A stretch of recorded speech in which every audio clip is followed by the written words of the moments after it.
Hello, welcome everyone to our episode with Pete Roberts. He spent almost 20 years involved with the AFL and the sports tech industry in Australia. Thanks for coming on again, Pete. Thanks for having me. Good to be back.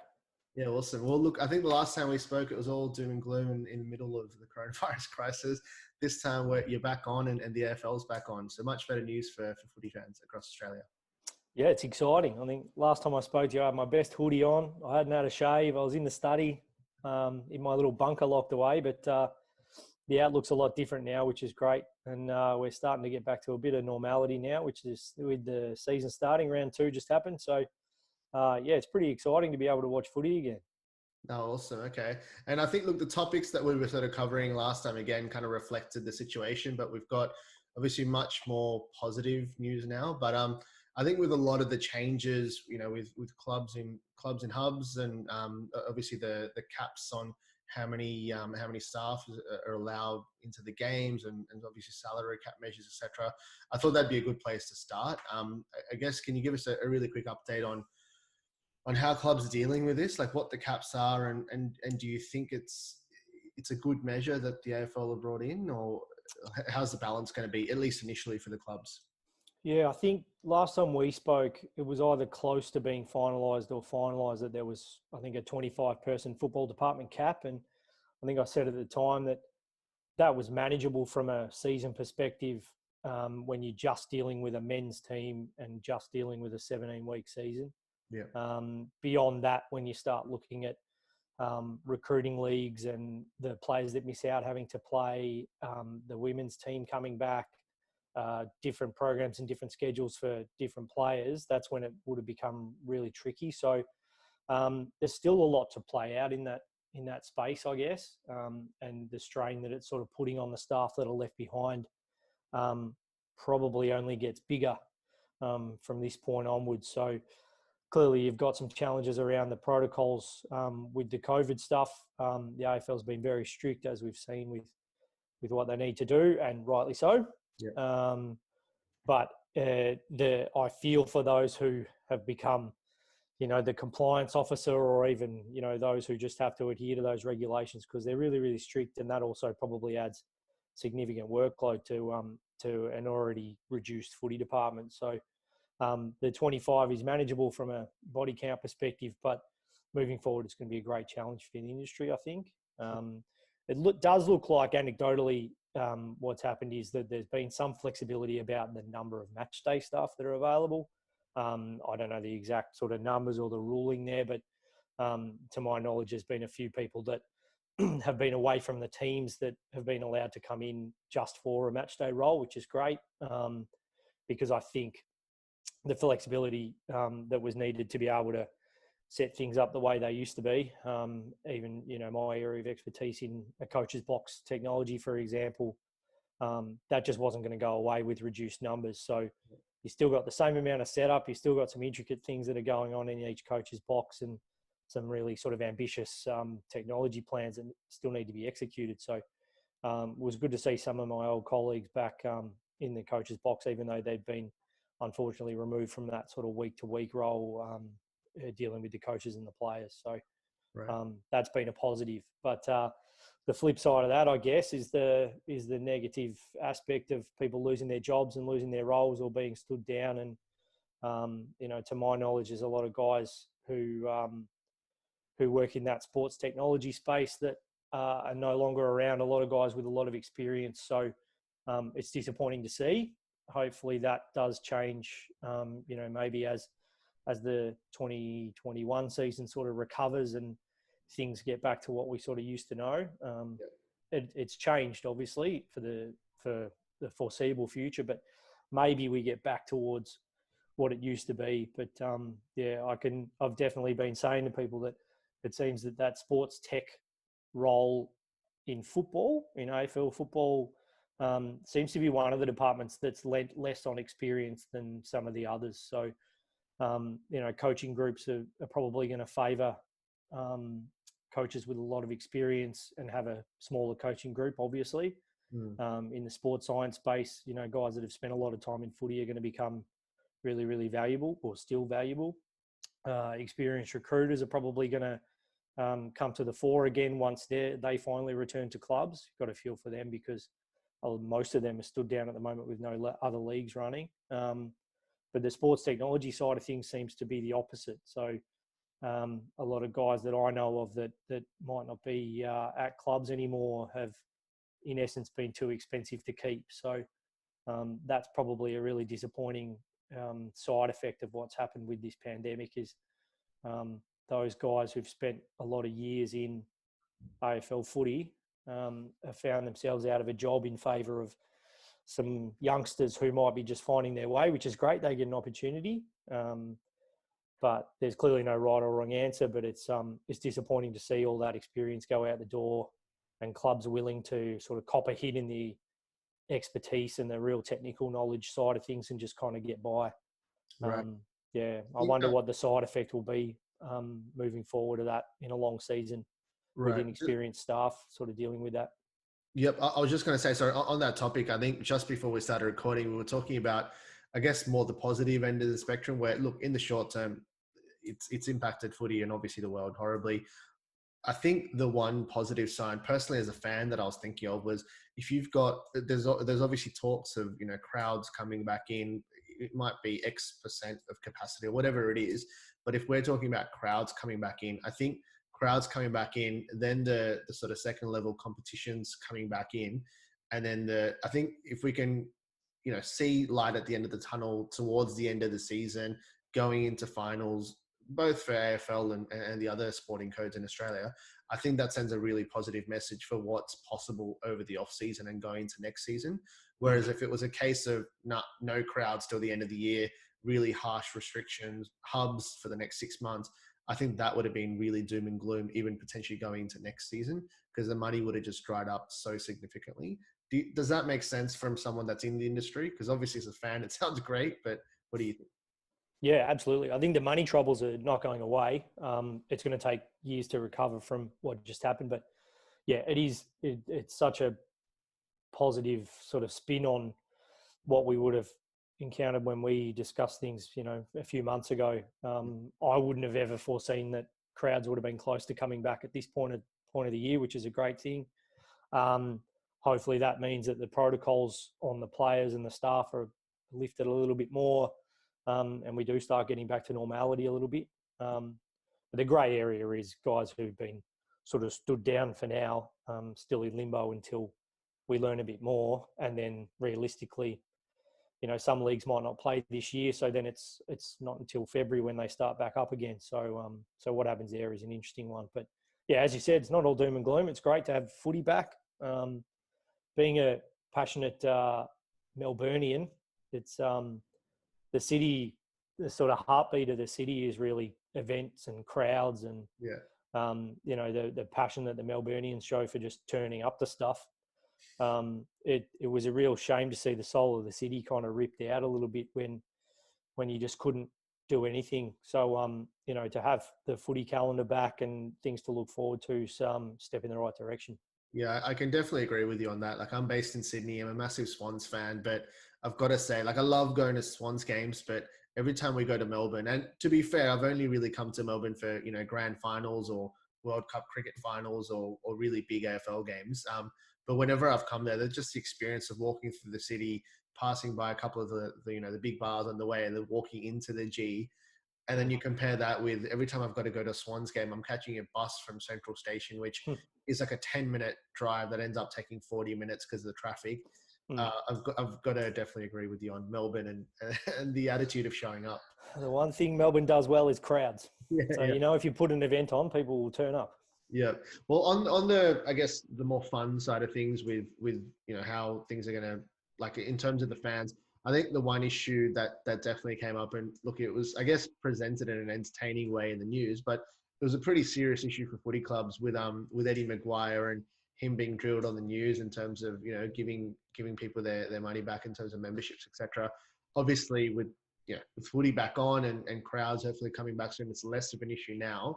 But I was mentioning to you that, we were on a sport tech Zoom call a couple of weeks ago, and we were talking about the topic of crowd engagement in terms of people reaching out to their members and how do you engage potentially 100,000 people that can't go to a game, and B, watching it on TV and having sort of, crowd noise simulated, etc.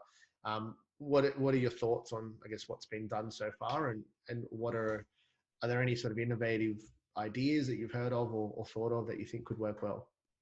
Yeah, I haven't heard too much about what the clubs are doing, but what's that old saying? Sort of necessity breeds innovation, or whatever it is. I've probably got that wrong, but yeah, the mother of all invention, or something like that. But I think, yeah, the clubs will, now that they've sort of probably got a few more people back on deck, will start to look at ways to sort of engage differently with supporters. You see the social media teams have all been retained, which is great, because that's such an important part for fans, even when they can go to the footy, really, just to get sort of an inside look into what goes on at their clubs and keep them engaged. But I think the next 12 months will really sort of bear fruit on what initiatives they've put in place and how they've sort of looked after their members. And I think footy fans are, in essence, a generous bunch.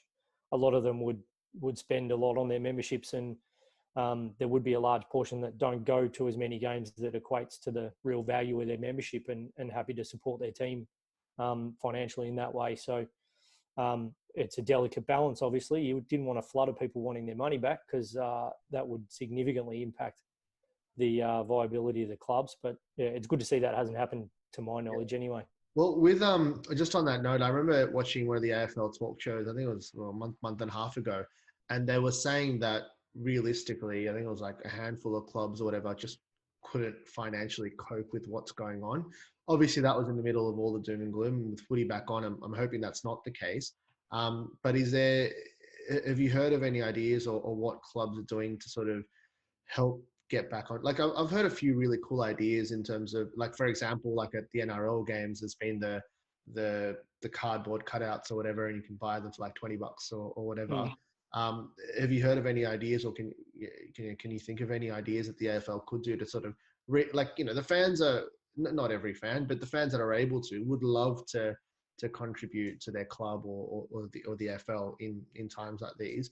Are there any ways that, I guess, clubs could facilitate that in the short term, if it's not necessarily getting 90K at the G? Yeah, well, the exciting part is, if they're going to let 10,000 fans into the MCG, and a portion of them are going to be supporters and members, just sort of how you work in that sort of ballot or lottery system and make it some sort of form of entertainment, I guess. You could live stream the draw if you wanted to. Imagine people watching from their lounge rooms on the website, and they get selected to go to, a game that they've always wanted to, or a blockbuster, as much as there's not much crowd there. But yeah, even something like that would be pretty fun to watch. Get the sponsors involved, try and find a way to give them the activation that they don't get in front of the 60,000 on a game day. So things like that will be kicked around the footy clubs. There's people that are a lot smarter than I am that could find some really good ideas and how to engage people on the socials. And the thing is, too, the extension of that will be they'll be able to tell the stories of those people that go to the games. They'll probably link in with filming them from the stands and sort of show them as much as possible. And obviously the broadcasters will pivot and show I didn't catch much of the Adelaide Port game, but show as much of those people as they possibly can, just to it's one thing showing empty stands, and then there's another at least getting people in there and being able to put them on the telly and show that there's someone there. Yeah, I think just on that note, I was thinking that this break in the footy has almost allowed the industry to sort of, like, I feel this when I watch the NRL and the AFL talk shows. It's always about the next coach about to get fired or whatever. Like it's like, you don't want to say, but it just seemed heartless now that when you think about everything that we went through in the last 3 months, to talk about that stuff regularly, it just seems frustrating. But one thing that I realized was amazing. I'm not sure if you saw on the AFL site, the series that they've got with Last Time I Cried. I thought that was absolutely amazing. And it just sort of, I know we should always bear this in mind, and obviously you worked in footy clubs, so you'd know it more than most, is the players are human at the end of the day. And it just helps sort of break down that barrier. Do you feel like the fans would have that, I guess, more of a connection now with that downtime and they're actually feeling for the players, obviously going through the hubs and being away from their families and everything. Yeah, absolutely. I think it's brought a real human element to it. You're still going to have a lot of people that just don't get it, but on the whole, the footy fans sort of understand that everyone's just sort of trying their best. And in a season like this, it's not going to be 100% fair. We are at a 17-game fixture, which is great because that means you only play each team once. But clearly teams that are going into hubs and things like that might be at a disadvantage in the short term. What that happens at the back end of the year, they might be advantaged because they get a big run of home games to end the season. So I think everyone's sort of parked the sort of be in their bonnet about a few things that ultimately in this sort of situation don't really matter in the whole scheme of things. And we're just playing a game of footy and trying to win. The coaches will still have their competitive spirit, so they might have fewer staff and fewer dollars to spend and a lot less technology, but that won't stop them asking for stuff. So what I found was really funny. I think was it Nathan Buckley that said he was fine with playing a few more away. Oh, sorry, no, he was fine with going into a hub for a short period of time. Yep. He was fine to do that because the Western Australian, the South Australian clubs have made the sacrifice in the short term. He was happy to pay back that in the future. He knows he's got a good team and they're well coached and they travel well, so I don't think he cares. Yeah, I just thought it was hilarious. Like you're just so, I guess, trained as a fan to see these coaches like cutthroat and would never give an inch away, always asking and complaining. And seeing him sort of like the softer side of the coach, like I thought that was amazing to sort of see that as a fan. Yeah, you'll see it. And even the ones that are in the hubs now, they've got to strike that balance between not wanting to use, being away from home as an excuse of losing games. That a lot of the times it'll galvanise them. But it looks like after the round 2 results that we're going to have a good season that's not entirely predictable, which is fantastic. Right. And one thing I was wondering from the I guess the human side of all of this, like with the guys in the hubs, the WA teams, and I think the South Australian teams are going this week to the Gold Coast. Yep. How would that work for the players, the extended squad, the coaching staff? Are they all in it together away from their families in the Gold Coast, or are their families allowed to come there? Like, how does that work? And how long is that meant to be for at the moment? To my knowledge, they've lifted some restrictions on immediate family being able to visit, so that's a good thing. Now, a lot of the borders still locked down would present some challenges there, but as far as I understand it, they're all in it together. They're all in the resort or the hotel together, so players and staff. Obviously, a lot of the staff get forgotten about in this whole thing. The players are the ones who have to perform, but the staff have to perform their role as well. So they can be forgotten about, and there'd be others in different situations with maybe young children or not a lot of family support aside from themselves being away from home. So it's a challenge for everyone, but the good thing is, everyone's mindful of that, and there's an end date coming hopefully soon. Once the border restrictions are lifted, then at least the AFL can get on with, fixturing some teams to come back and others to go away into maybe a WA hub or an SA hub for a few weeks. And, as long as there's certainty about when they can come back home, which is probably the big sticking point now, then I think teams are prepared to do it in an extraordinary season like this. They wouldn't want to do it as an ongoing thing, but obviously they don't have to. So, for a one-off season, it's probably an acceptable thing, and hopefully it doesn't really affect the performances one way or another. Hopefully we can just get to a point where anyone can beat anyone, and it's not the fault of a hub or an extended stay away from home that has a massive impact. Yeah, I think if it's a 1 month block, I think there's a few different ways to think about it. Like as a fan, you're thinking, all right, well, the first week they've got all this energy and they're away from home, but they're still relatively fresh and they just decided to rip in and play their first game. The second week, fine, you might have a bit of a drop off, but you think that because they know they're only in it for a month, it's almost like you just give it your all and then you're out. Like it's almost a release. But from what I've heard is, I think it was West Coast said they wouldn't do it for more than a month, which is of course fair enough. But if it's a 1 month block, I guess if you could give us a bit of an insight. So if you're a football technology manager or any member of the supporting staff, you're there with your immediate family, but like it'd just be your immediate family away from home for a month. Is that it? Or? Yeah, To my knowledge, not a lot of staff have taken their families with them. Right. I'm less connected to that sort of part of the game than I was, obviously. But Yeah. as far as I understand it, there's um, a lot of staff that are just away with the team as if they were on a weekend interstate trip. It's just 4 weeks long. For a month. Yeah. But Wow. footy clubs are really, really good at getting around each other and supporting each other, and even implementing little fun things to do or groups to go and enjoy things with. Yeah. More than anyone really, that sort of team aspect does flow on to the coaches and the staff, and they'd be doing everything they can to keep everyone mentally fresh, give them enough time off.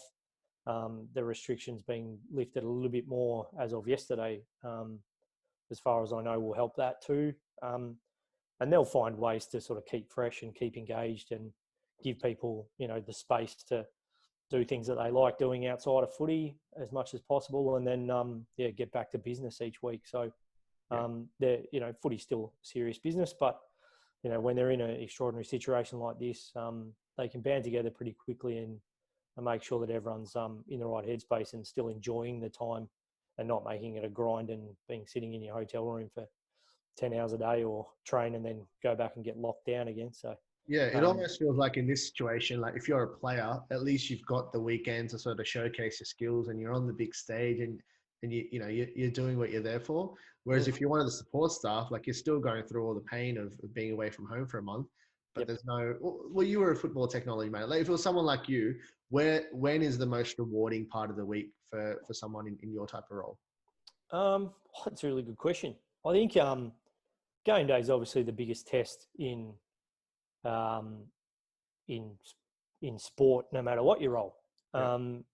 When I was working, my sort of pride was not in the result because we didn't have much of an influence over it, and that's what I tell any sort of young person that I get to speak to about, what it's like to sort of get into the industry and how you can maintain your longevity. But we always just sort of prided ourselves on our execution. So trying to keep things as simple as possible, even though we're dealing with some complicated technologies and systems and setups, but trying to keep things as simple as possible, but execute week in, week out. And a lot of that can get hidden in the results. You might have a year where you've really nailed everything and you've set it up as best you can, and you've played your role in allowing the coaches and players to, execute as best they can on game day. It's that old adage where you only notice things when they're broken. So, you've had a good day when no one really needs to talk to you all that much. They just bowl into the coach's box. It's all set up. You think about it like a cockpit in an aeroplane. Everyone's clear on where they're sitting. You'd be surprised at how much planning goes into it. There'd be literally, even especially now with the restrictions in how far apart they're allowed to sit, but there'd be a map of the coach's box and, people's initials about where they're sitting, and then what computer they got in front of them, what information that they're going to see.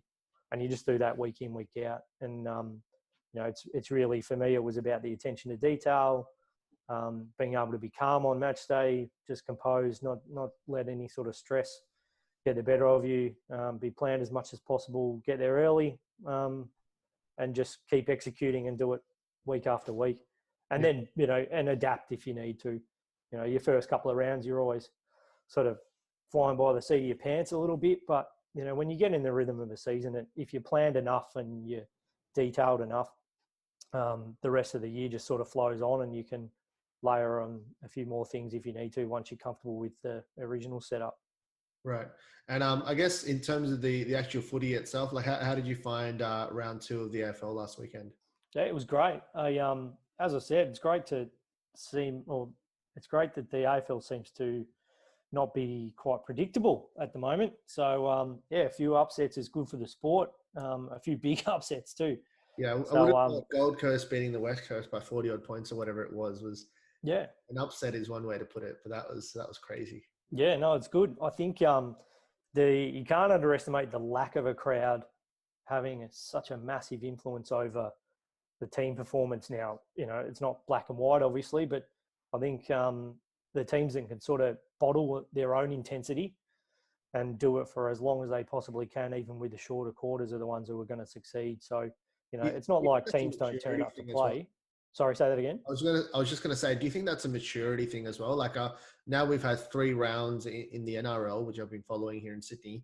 I found that the more, I guess, mature clubs are doing quite well, whereas like, for example, the New Zealand Warriors have been away from home for more than a month now. They've had a couple of good results, but it feels like the more younger or the inexperienced teams, they're really going to struggle, especially the longer the season goes. What do you think are the, I guess, main factors? Yeah, I don't know. Age thing in footy might not be as big a factor. I think your youth playing footy and just getting out there and running around. I think there's a lot to be said for youthful exuberance because they're not worried about being in a hub. They just go and deal with it. They just go hang out in a hotel room and You got your PlayStation, of course. yeah, that's right. They play PlayStation. They got the competitive juices flowing, and they just go and play footy on the weekends, and they're not scarred by many years of playing footy and sort of overthink it. So the Suns were a great example. They just seemed to just go and go and go, and just wanted to get out there, beat a good side in the Eagles, who'll be fine. They just had a terrible day. Yeah. But my theory was always going to be that the better coached sides and the more mature sides might actually thrive, but it might not be the case. I think the big asterisk was going to be on the teams that had to fly day a game. My gut feel was that was going to be a big ask for some sides to get up on a game day at maybe 6:30, depending on where they live, and take an 8 a.m. charter flight to Sydney, for example. But yeah, the 2 teams that did that on the weekend actually won. So yeah, it's going to be interesting to see how that plays out. Once you've got sort of a 6-week sample size, you might find that it could be seen as a disadvantage, or it could be a great advantage for teams to just fly in, take the points, and come home. Well, that's actually a really interesting point you mentioned in terms of how long you wait to sort of start thinking about the impacts of everything that's going on. So we were talking about what was it? In the NRL, it's been 3 rounds in now, but I guess it's similar to the AFL. Like with the AFL, you've got the 16-minute quarters now. That's obviously a big change. You had a mini. Was it a 2 or a 3-week preseason? Yeah, probably about a 3-weeker. Yeah, I think there's only 1 session a week. They were able to train as a whole full group. Right, and the contact sessions I think were even less than that. So basically, you got the 16-minute quarters, big change. You got the mini preseason, that was a big change, and then you've got the hubs and the fly in fly out. There's a lot of disruption and change in the situation, but also being the actual games themselves. With the NRL, you've got some similarities in that you've got the hubs and the fly in fly out stuff, but they also made a really big rule change with the 6 again call. That was a really big change in terms of how the game works and how the game looks, and the no crowds in both sports. So I think some really significant changes in both sports. And like I was telling you before we started recording, that we're looking into at Sport Tech Daily, we're building out our rugby league database and starting to make some decisions on how much of an impact that's had. But from your perspective, like how many rounds of AFL do you think we need to see before we can at least start making some judgments on what impact it's having? Yeah, I think you need a really good 4-week block, and you also need to. There's always context around results, so you can't just have a knee-jerk reaction to one single game or one aspect of a single game, or because when you really look at it, your 1 game sample size on Friday night or Thursday night, where everyone was worried about the state of the game because it was 36-36. But, as people forget that, there would have been a game in June last year that ended up like that with 2 great sides. It's just everyone was just looking forward to footy coming back so much that they were disappointed that it wasn't a shootout. But teams that were they're really solid defensively. They're just great at stopping the opposition from doing what they want to do. That was probably inevitable. So it was good to see the rest of the round reasonably free of that sort of style. You're going to get some anomalies here and there, but I think you need a 4-week block before you decide things like, whether the hubs are detrimental or whether fly-in, fly-out teams are advantaged or disadvantaged, or whether some are suited to shorter quarters. I think my gut feel is the biggest thing at the moment is the teams that can generate their own intensity. Yeah. and their own and deal with the momentum, I guess. So the Melbourne Carlton game was a great example. You had Melbourne sort of come out of the blocks and blow Carlton away, and then play a little bit more defensively. So if you try and sort of save the game or keep the game by being a little bit more defensive, do you lose that intensity that you've generated yourselves without a crowd there? Yeah. So much so that you sort of hand it back to the opposition a little bit. So Yeah. that's going to be the key. And it was really great to see North Melbourne, who are probably criminally underrated, knock off the Giants. But that's probably due to their coaching and a game style that's probably going to stand up really well in these sorts of conditions where you just keep it simple, really honest players who know their role, break footy down to its simplest aspects. Don't have to overcomplicate things, especially this year. Get as many wins as you can, and who knows? Yeah, I definitely agree with you on that 1 month block. I think obviously then teams have some home and away games. You get some time to sort of settle in and figure out what's going on. But I've got to say, it's just a footy fan myself, not getting too technical and sort of looking into it too deeply. I was pretty concerned when I was looking. I watched the start of the Richmond Collingwood game on Thursday, and they just couldn't handle the ball. And I was thinking, oh shit, this is because they've had a 3-week preseason. This is looking really, really bad. But then I watched the Swans game on the Saturday, and I was like, oh, finally, all right, this is great. This is good. Yeah, well, the Pies actually, their ball handling and their skills early in that first half were outstanding. They were Richmond, that was really poor, right? Yeah, Richmond had a bit of trouble, but it was good to see that the Pies were right on their game, and that was one thing that really stood out. And they just had their trouble sort of converting it on the scoreboard a little bit. So, and dare I say it, those two were so well coached that they probably wouldn't want to show their cards in round 2, given they're likely to meet each other in about 18 weeks' time in the final series. So they're not going to pull out all their tricks just now. They know that they've got probably enough wins in them to make the finals. There will be a few surprises, but in theory, those two will be at the pointy end in September or October when they're playing. And so, they're not going to show everything just yet. And the knee-jerk reaction from round 2 to round 3 will be the interesting one. So I think, not that it's sort of dictated by the betting, but at the moment the Eagles are underdogs against the Lions. The Demons are being treated like they've lost and are underdogs against the Bombers. Right. And even the Crows, they faced the Suns and have had a pretty stinging loss themselves, and then go and travel, which can galvanise a group. So, I wouldn't be surprised to see all three of them at least play well, if not win.